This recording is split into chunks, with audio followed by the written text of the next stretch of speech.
Bell देना किसी का भी हक है, उसको बेल मिलनी चाहिए। आप ऐसे नहीं कर सकते कि आपका मुकदमा शुरू नहीं हुआ और आपने किसी को जेल में डाल दिया। भाई मुकदमा पूरा कीजिए, किसी का गुनाह साबित कीजिए, कन्विक्ट कीजिए, 1 साल नहीं 5 साल की सजा दिलाइए, कोई मना नहीं कर रहा। मगर आपका मुकदमा ही शुरू नहीं हुआ, कोई गुनाह साबित नहीं हुआ, बिना साबित हुए आपने 17 महीने उनको जेल में रख लिया। अब मैं ये जानना चाहता हूँ, अब वो अगर बेगुनाह साबित होंगे तो ये 17 महीने उनको कौन वापस करेगा? बेल ग्रांट होने का मतलब ये नहीं है कि अक्यूज्ड गिल्टी नहीं है। और जो मनीष सिसोदिया बेल पे रिहा जरूर हुए हैं, लेकिन जांच अभी चल रही है। और भारतीय जनता पार्टी हमेशा से न्यायालय के निर्णय का सम्मान करती है। जो लोग आज जश्न मना रहे हैं, सत्यमेव जयते लिख रहे हैं, पिछले हफ्ते इन सबका गला सूख गया था। इसी माननीय सुप्रीम कोर्ट के निर्णय पर जो दिल्ली नगर निगम के पक्ष के विषय में आया था, उस समय जिस तरह की बौखलाहट संजय सिंह हो या बाकी लोगों ने दिखाई थी, वो दिखाता था कि इनका न्यायालय के प्रति कितना सम्मान है। मैं फिर कहता हूँ, जांच अभी चल रही है। शराब नीति घोटाले में अरविंद केजरीवाल हो, मनीष सिसोदिया हो, ये सब दोषी करार दिए जाएंगे।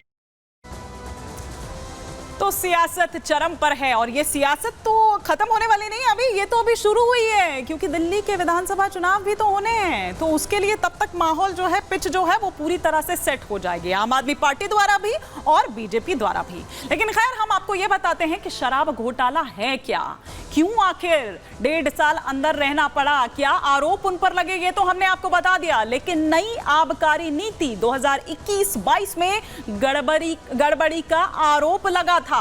शराब बिक्री का ठेका निजी कंपनियों को दिया गया, यह आरोप लगा था।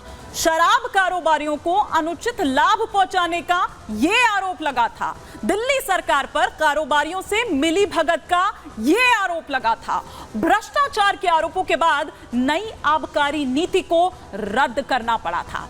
आम आदमी पार्टी को 100 करोड़ की रिश्वत मिलने का आरोप लगा था। तो ये दरअसल वो पूरा शराब घोटाला जो हमने आपको बताया कि किस तरह से क्या कुछ पिछले कुछ वक्त में जो ये गिरफ्तारियां हुई, फिर इस पर जमानत दी गई, क्या कुछ अब तक इस पर रहा और दिल्ली की सियासत भी इसमें हाई होती रही। लेकिन आइए अब आगे बढ़ते हैं अपने नेक्स्ट सेगमेंट की तरफ और यहां पर बात करते हैं दिल्ली पर आतंक के साए की।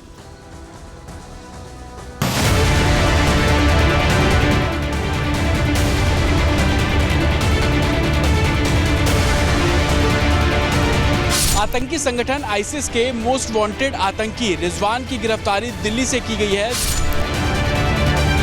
उसके पास से एक पिस्टल और 3 लाइव कार्टेजेस बरामद किए गए हैं। रिजवान की मंशा क्या 15 अगस्त के समारोह को टारगेट करना था?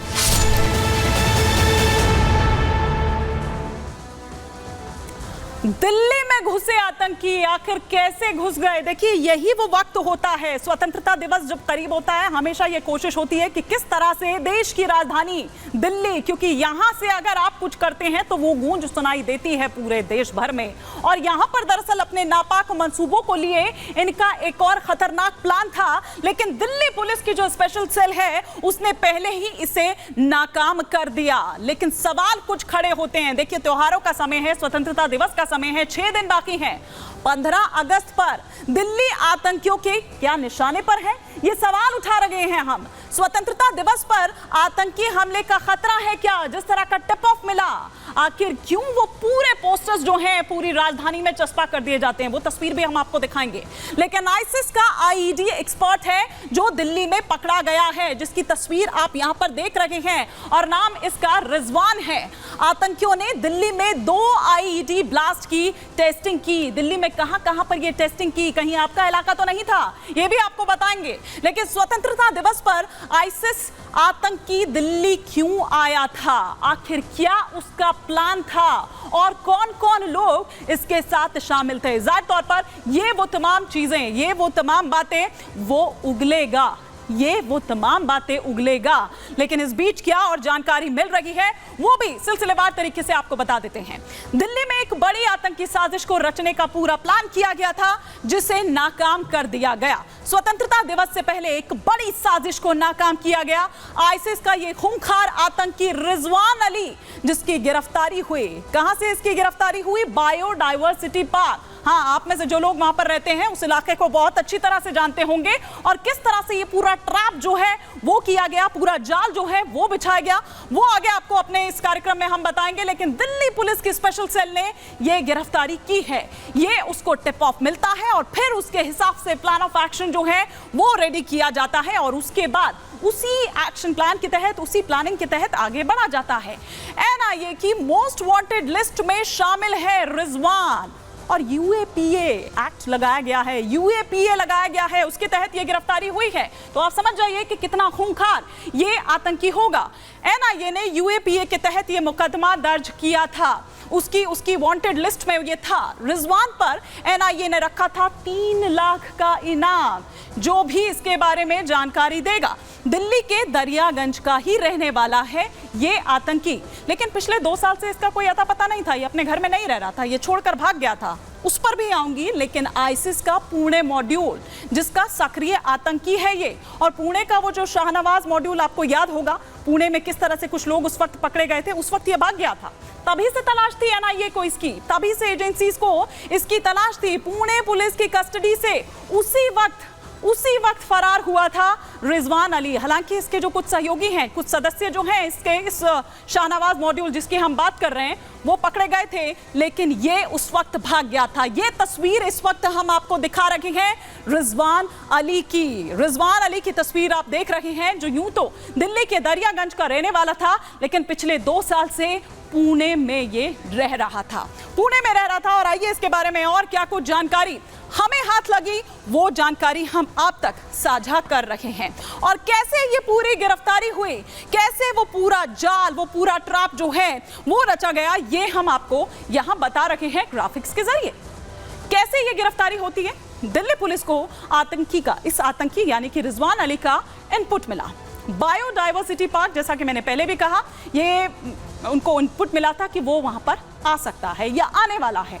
इसका इनपुट मिलने पर पुलिस, उसके जो स्पेशल सेल है, वो एकदम एक्टिव हो जाते हैं और आतंकी को पकड़ने के लिए पूरा जाल बिछाया जाता है।